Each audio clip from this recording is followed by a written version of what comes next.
Assalamu alaikum wa rahmatullahi wa barakatuhu. Dear viewers, you are watching my YouTube channel Faizan Attar Raza channel. ناظرین، آج کی اس video میں انشاءاللہ بہت ہی famous اور بہت ہی پیاری کتاب مدنی منصورہ میرے شیخ طریقت امیر اہل سنت بانی دعوت اسلامی حضرت علامہ ابو البلال محمد الیاس عطار قادری رضوی ضیائی دعوت برکاتہ العالیہ کی شاہکار تصنیف مدنی منصورہ. اس میں مشہور قرآنی صورتیں، درودوں اور روحانی و طبی علاجوں کا دلچسپ جو ہے نا وہ گلدستہ الحمدللہ ہے اور ہر گھر کی ضرورت ہے. تو ناظرین، یہ بہت ہی خوبصورت پیاری کتاب ہے اور اس کو آپ www.dawatislami.net سے free of cost you can download, اور اگر آپ پرچیز کرنا چاہتے ہیں تو 032271147325 اس نمبر سے بھی رابطہ کر کے اس کو آپ حاصل کر سکتے ہیں. تو ناظرین، آئیں آج کی ویڈیو میں انشاءاللہ تعالی مدنی منصورہ میں کیا ہے. انشاءاللہ آپ کو سن کر بہت ہی حیرت ہوگی کہ اس میں کتنی خوبصورت جو ہے نا وہ خوشبودار مدنی پھولوں کا ذکر ہے.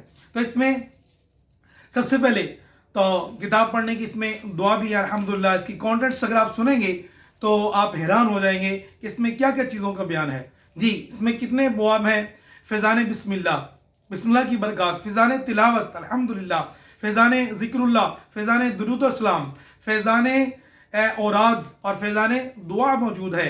پھر مبارک مہینوں کا اس میں تذکرہ موجود ہے. مختلف قسم کے مدنی پھول بھی اس میں الحمدللہ موجود ہیں، جیسے کہ بخار کا علاج ہے، درد سر کا علاج ہے، قبض کے علاج ہیں، اس طرح بہت ساری بیماریوں کا علاج ہے. جی ہاں، اس میں قوت حافظہ کو مضبوط کیسے کیا جا سکتا ہے. اور اس کے صفحہ نمبر مدنی منصورہ کے صفحہ نمبر 248 پر ایک ایسا ورد ہے کہ جس سے ہم دولت مند بن سکتے ہیں. جی ہاں، وہ وظیفہ کیا ہے؟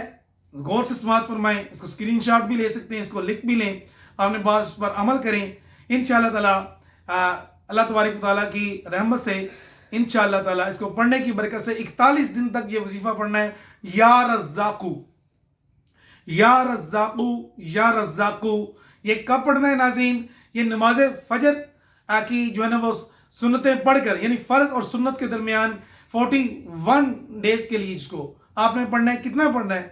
550 ٹائمز اس کو آپ پڑھیں گے تو انشاءاللہ تعالی یہ دولت مند بنے گا. وظیفہ بھی الحمدللہ اس میں امیر اہل سنت نے درج فرمایا ہے. اور بھی بے شمار پریشانیوں کا اس میں علاج ہے، جیسے کہ 13 رجب کو ولادت علی الحمدللہ. اس میں سورہ واقعہ ہے.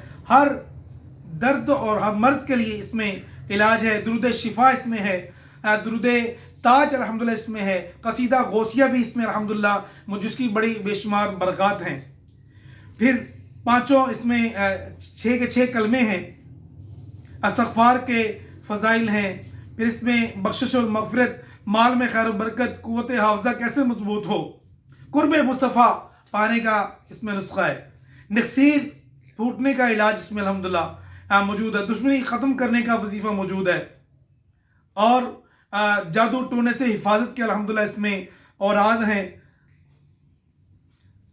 جنت میں کھجور کا درخت کیسے لگتا ہے. جی ہاں ناظرین، دعا کی اہمیت اور فضائل، مرغ کی بانگ پڑھ کر بانگ سن کر کیا پڑھنا چاہیے، عیادت کے وقت کی دعائیں وغیرہ وغیرہ، کفن پر لکھنے کی دعائیں، دعا برائے روشنی چشم یعنی آنکھوں کی بنائی تیز کرنے کا نسخہ. غرض یہ کہ بہت ساری بیماریوں کا الحمدللہ اس کتاب کے اندر علاج ہے، جیسے کہ ناف کا اتر جانا، تلی کا بڑھ جانا، اگر پیٹ میں بچہ ٹیڑھا ہو جائے تو درد شکم کے لیے کیا پڑھنا چاہیے. جی ہاں، درد اعضاء کے لیے احتلام سے حفاظت کا نسخہ بھی الحمدللہ اس میں موجود ہے. مزید اس میں بہت سارے بہترین عمل ہیں. جی ہاں، ہڈیاں بھی تسبیح کرتی ہیں. ربیع النور شریف کا اس میں بیان، صبح بہارا کا بیان، الحمدللہ ایمان کی حفاظت کا نسخہ، جنت کی نہر. پھر اس میں الحمدللہ عز و جل شوال المکرم کا اس میں بیان ہے، ذوالحجہ تمام ہی مہینوں کا الحمدللہ اس میں بیان ہے. منہ کی بدبو کا بھی علاج ہے، منہ کی صفائی کا طریقہ، علاج بالغذا کے منظوم مدنی پھول بھی الحمدللہ اس میں موجود ہیں۔ اللہ تعالیٰ ہمیں اس کتاب کو خریدنے اور دوسروں تک پہنچانے کی توفیق عطا فرمائے۔ السلام علیکم ورحمۃ اللہ وبرکاتہ۔